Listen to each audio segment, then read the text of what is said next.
It was a regular day in Tokyo, and everyone was hurrying to work on the crowded subway. A Japanese girl named Sara, who often used the metro for school, noticed an old man struggling to find a seat. Sara quickly gave up her own seat for him, making a kind gesture captured by the security camera.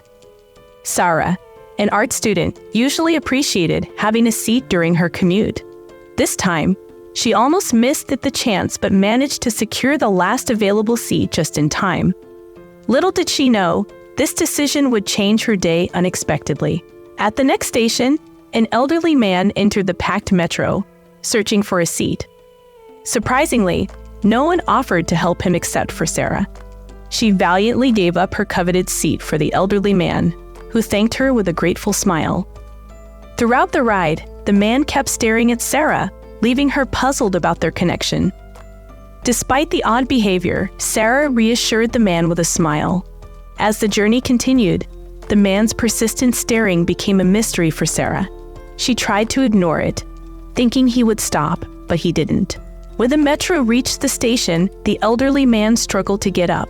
Putting aside her feelings, Sara decided to help him once again. Outside the train, the man thanked her warmly, and Sara returned to the metro, reflecting on the unusual start to her day with a smile. However, as she arrived at her stop, Sara realized she had left her bag on the train. Hurriedly, she ran back to retrieve her backpack, feeling relieved that she hadn't lost it. She couldn't believe what had just unfolded on the TV. The footage showed her helping the old man and picking up the envelope he had left behind. Now aware of the man's plea to get the important envelope back, Sara felt a sense of responsibility. In the empty classroom, her classmates encouraged her to reach out to the old man as the video played. Sara hesitated but eventually made up her mind. She decided to find the man and return the envelope. As she walked towards her school, the mysterious envelope weighed on her thoughts. Despite the temptation to peek inside, Sara reminded herself of the importance of privacy. However, the desire to help the old man lingered in her mind. Upon reaching her school, Sara learned that she had unexpectedly become part of a news story. Her classmates excitedly shared the TV footage, and she was surprised to see herself on screen. The realization that the old man had desperately requested the return of the envelope added urgency to her mission. Sara decided to track down the man during her free time, intending to do the right thing. As she sat in the metro, heading towards the station where she last saw the old man, the unexpected turn of events had transformed her typical day in Tokyo into a quest to reunite the old man with his important envelope. She checked the front pocket of her bag to make sure the envelope was still there. To her surprise, she noticed the envelope wasn't sealed. Curious, she looked inside and exclaimed loudly. Her eyes grew wide as she found a big, intricately designed key inside. She frowned, wondering what the key would lead to. It looked valuable, so Sara could understand why it was important for the old man. Happy to see she was almost at the right station, moments later, the metro came to a halt at the station she saw in the footage. What now? Sara mumbled. It was quite a big station with 6 platforms. Would the old man still be here? And if he was, where would he be? With determination, she started to run across the platform. Sara's heartbeat increased from all the running, and she started panting. Then she saw him. The old man was sitting on a bench on the other side of the station. She rushed toward him. "Excuse me," Sara said breathlessly. "You left this envelope on the train, and I wanted to return it." The old man looked up, his eyes widening in surprise. "Thank you, young lady," he said, his voice filled with gratitude. "I kept something special in the envelope. This key has been in my family for generations, and I was worried I'd lost it forever." Sara smiled at the man, happy to have been able to help. "I'm just glad I could return it," she said. The old man smiled and told her that she reminded him of his granddaughter, always ready to help, just like her. Sara smiled back and assured him it wasn't a problem. Then something incredible happened. Sara's curiosity gave the upper hand, and questions blurted out. "What does the key open?" she asked. slapping her hands in front of her mouth in surprise. However, the old man just smiled. "I can show you if you like," he said. Sara agreed instantly, not knowing how it would turn out. She was surprised when the old man invited her to come with him. Why would he invite someone to something so important to him? The more she thought about it, the weirder it got, and a little worry started to creep in. But surely the old man couldn't harm her, right? Sara started to ask the old man some questions. To her surprise, he was very open, and her worrisome thoughts instantly vanished. He explained that the key belonged to a bank vault containing his family heirloom. He would love to show it to her. Sara hesitated for a moment. That the statue was taken by someone who knew its true worth. Feeling very sad and upset, Sara couldn't believe someone would take something so special. She decided to tell the police about it. As they rode the subway silently, the old man held a small bag close to his chest, and Sara noticed he tightly clutched the key. Leaving the station, he led her through a confusing path, eventually arriving at a bank. They greeted the bank manager with a nod and were guided down a hallway to a room with a big vault. After the manager left, the old man struggled with the key, finally opening the vault with a loud click. When the heavy door swung open, Sara gasped at the sight of gold, precious stones, and various boxes. What truly caught her eye, though, was a small and exquisite Japanese statue on a pedestal in the corner. The old man did something special. He lifted the statue off its perch and offered it to Sara as a thank you. Overwhelmed, Sara hesitated, feeling like she didn't deserve such a gift. Even though she refused, the old man insisted, saying that without her help, he wouldn't have made it back. Touched by gratitude, Sara understood the statue meant more than money. It symbolized the kindness that brought it to her. Unable to decline the old man's heartfelt gesture, Sara and the elderly man shared a special connection. Little did they know, this encounter wasn't their last meeting. Months later, curious about the statue's value, Sara took it to an appraiser. She was amazed to learn about its historical significance and the skilled artist who crafted it during the Edo period, valuing it at over $10,000. Proud of returning the old man's key, Sara reflected on the statue's rich history passed down through generations. She felt honored to possess it and promised to take good care of this irreplaceable object, recognizing its value beyond money. However, the story took an unexpected turn 8 months later when Sara returned home to find something missing. A note ominously stated that her cherished statue was taken, leaving her in despair. Sara felt completely helpless, thinking she would never see the stolen statue again. She remembered an old man who had given her the statue, and desperate for help, she called him, hoping he could assist despite their infrequent contact. The old man answered, and after explaining the situation, he promised to come as soon as possible. True to his word, he arrived within a few hours. Sara felt a mix of anxiety and relief as she recounted the incident. The old man listened attentively, asking questions about the window's accessibility and if she knew anyone with a motive to steal the statue. After careful investigation, the old man concluded that black market dealers specializing in stone artifacts were likely the culprits. Leveraging his connections and knowledge of the black market, he assured Sara he would help retrieve her stolen statue. In the following days, the old man diligently worked, making calls and talking to people. He astounded Sara with the speed at which he gathered leads, seemingly knowing everyone in the business. A breakthrough emerged, suggesting a group of dealers had acquired a statue matching the description of Sara's stolen artifact.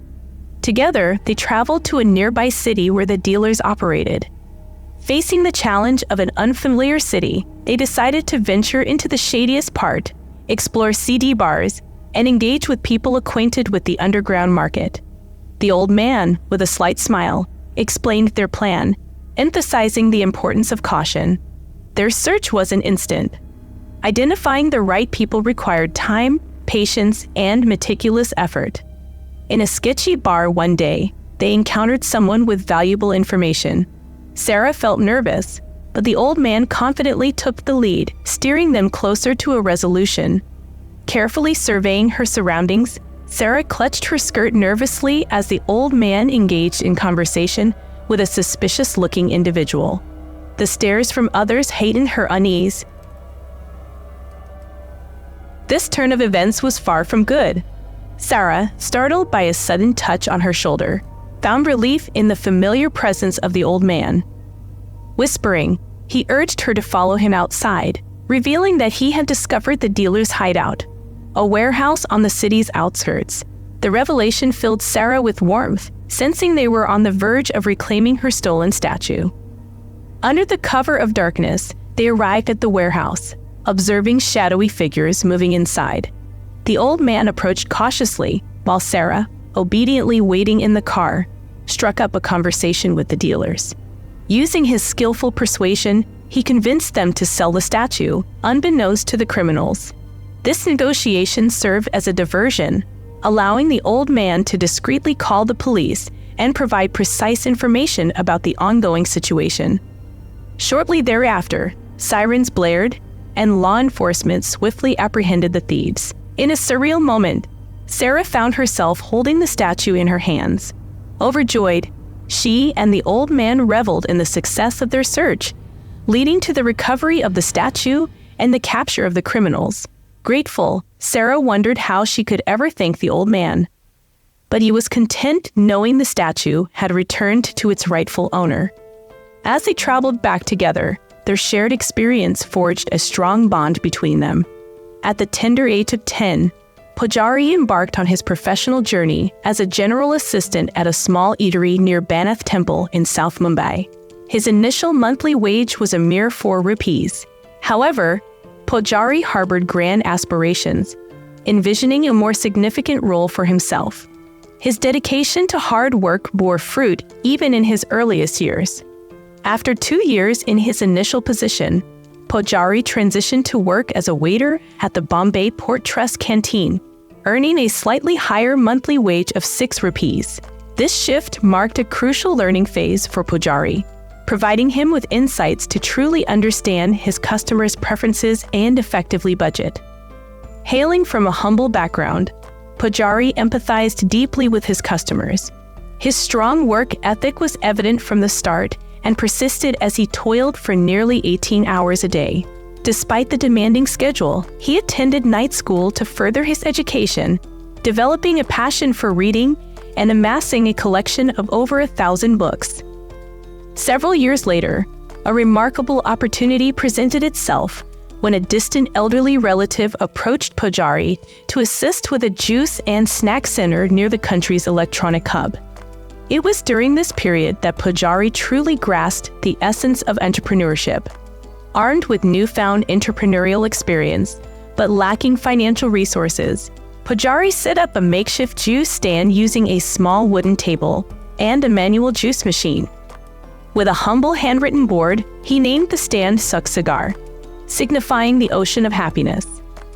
Through unwavering determination and success, Sukh Sagar evolved into a fully registered brand. Its prosperity served as inspiration for other cigar establishments worldwide. Recently celebrating its 50th anniversary, much of Sukh Sagar's success stemmed from middle and lower-class customers who valued the affordability and quality of Pujari's juices and expanded food offerings. By this point, Pujari had carved a significant niche for himself, rubbing shoulders with well-known figures from the film and glamour industry, government officials, civil workers, and successful industrialists. Pujari had become a prominent figure in the spotlight. As the years passed, he became a living legend in Mumbai, earning widespread respect for his journey from humble beginnings to entrepreneurial success. To this awareness, Pujari became synonymous with the elevation of popular street foods, transforming them into top-class cuisine.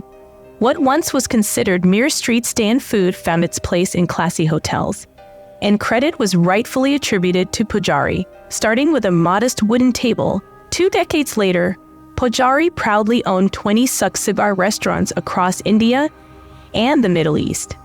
Venturing further, he expanded into an ice cream factory, a mall, and a sizable hotel in Bangalore. Pujari's entrepreneurial efforts had created jobs for 1,000 people. a significant achievement given his background. Despite its roots in Mumbai cuisine, the Sukhsagar chain diversified into various types of cuisine worldwide, offering vegetarian dishes and featuring Chinese, Mexican, Punjabi, Italian, and more. Demonstrating business acumen, Pujari combined offerings by providing ice cream and desserts alongside his restaurants. In Bangalore, he took the initiative to advance the city, establishing a 4-tiered food court with fresh bakeries and escalator services, propelling it years ahead of its time. The beloved bread puff became readily available for Bangalore residents and was a staple in Pujari's restaurants. When Pujari established the Sukhsagar chain, sourcing a sufficient quantity of bread posed a challenge. The previous practice of daily bread imports from Mumbai via train was not ideal. Known for his problem-solving skills, Pujari addressed this by establishing his bakery. Soon after, he set up a milk facility to cater to the demand for milkshakes and ice creams. As a well-established figure in the business world, Pujari married and, together with his wife, raised 3 sons. All 3 sons actively contribute to Pujari's expansive network in significant capacities. Providing for his family was a priority for Pujari, ensuring they did not face the hardships he once endured. Success naturally attracted competition, and international giants took notice of Pujari's achievements, establishing their fast food eateries across India. Unperturbed, Pujari remained confident in the market's vast potential, believing there was room for every business to thrive. Despite his continental success, Pujari continued to dream big, expanding beyond India. He envisioned the whole world enjoying Sukhsagar food. Presently, Pujari is in the process of opening additional stores in Mumbai, Bangalore, Delhi, and internationally in countries such as Canada and the US. From his humble beginnings, burning a meager 4 rupees a month, Pujari remains acutely aware of how poverty can impact individuals. In response to this awareness, he not only built an empire, but also became an inspiration for aspiring entrepreneurs worldwide. Pujari actively gives back to the community, ensuring that children receive education and fair opportunities that he was not granted.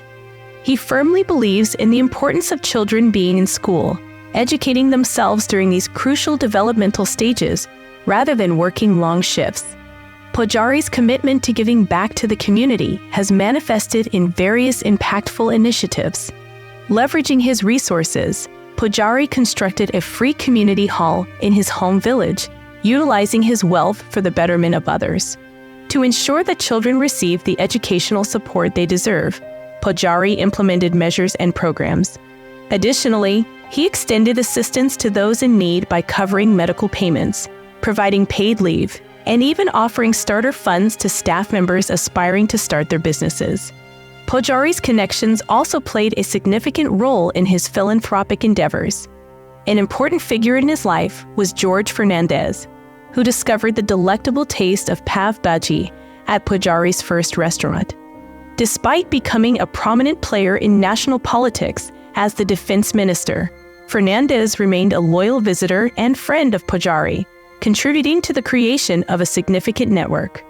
Pujari's incredible story teaches us a valuable lesson. Perseverance is key, starting with a modest salary of 4 rupees. While simultaneously pursuing education, Pujari demonstrated that relentless effort can lead to success. His journey serves as an inspiration to always give your best, invest effort in everything you do, achieve success, and savor the joys of life. I hope you guys enjoy our video. To watch more interesting stories, hit that subscribe button. Thank you.